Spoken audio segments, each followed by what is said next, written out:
Beggars can't be choosers. Please understand that.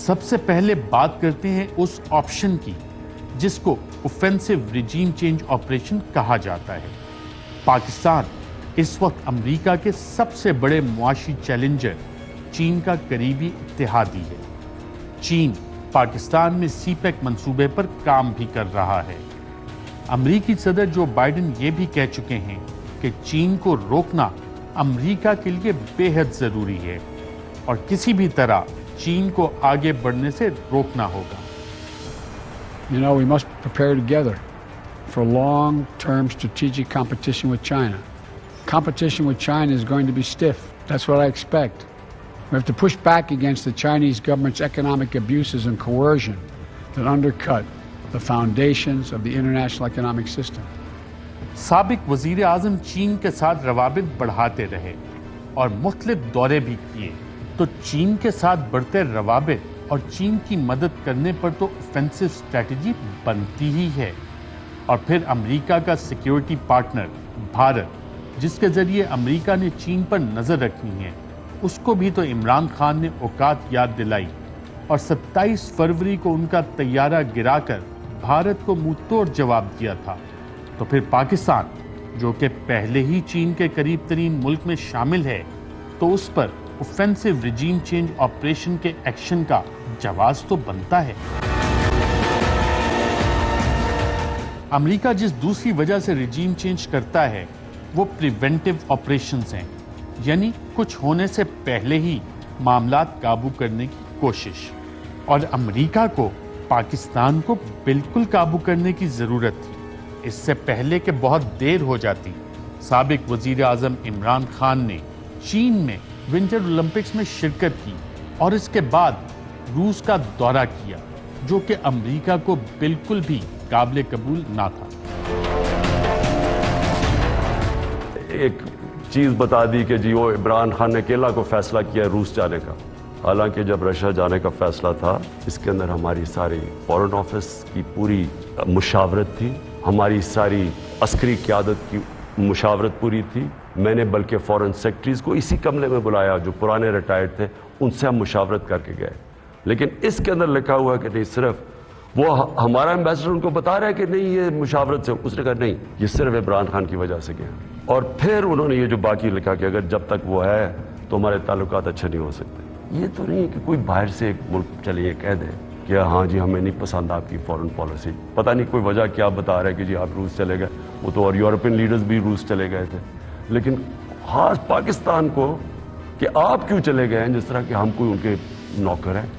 اگرچہ شہباز شریف کے مطابق پاکستان ایک بھکاری ملک ہے، مگر پھر بھی دنیا کے لیے پاکستان ایک اہم ملک ہے اور اس کو نظر انداز نہیں کیا جا سکتا۔ اس سے پہلے بھی جب کبھی پاکستان نے آزاد خارجہ پالیسی اپنانے کی کوشش کی تو امریکہ نے کبھی خفیہ کبھی اعلانیہ مداخلت ضرور کی، اور پھر پاکستان میں حکومت کا تختہ الٹا اور پھر ایک امریکن نواز حکومت پاکستان میں بنائی گئی۔ پھر دہائیوں تک پاکستان کے کسی حکمران نے آزاد خارجہ پالیسی اپنانے کی بات نہیں کی۔ پاکستان کے پہلے وزیر اعظم لیاقت علی خان نے جب بالآخر روس کا دورہ کرنے کی حامی بھری تو اس دورے سے 2 ہفتے قبل ان کو قتل کر دیا گیا۔ اس وقت یہ کوورٹ آپریشن تھا، کسی کو قاتل کا نام نہیں پتا چلا۔ We will fight. We'll go back and fight. My country hearkens for me. Why should I waste my time here in the Security Council? I will not be a party to the ignominious surrender of part of my country. You can take your Security Council. Here you are. I am going. Zulfiqar Ali Bhutto Pakistan کے وہ دوسرے وزیر اعظم تھے جنہوں نے آزاد خارجہ policy اپنانے کی کوشش کی۔ انہوں نے بھی روس کے ساتھ تعلقات بحال کرنے کی کوشش کی، مگر ان کو بھی امریکی ریجیم چینج آپریشن کا سامنا کرنا پڑا۔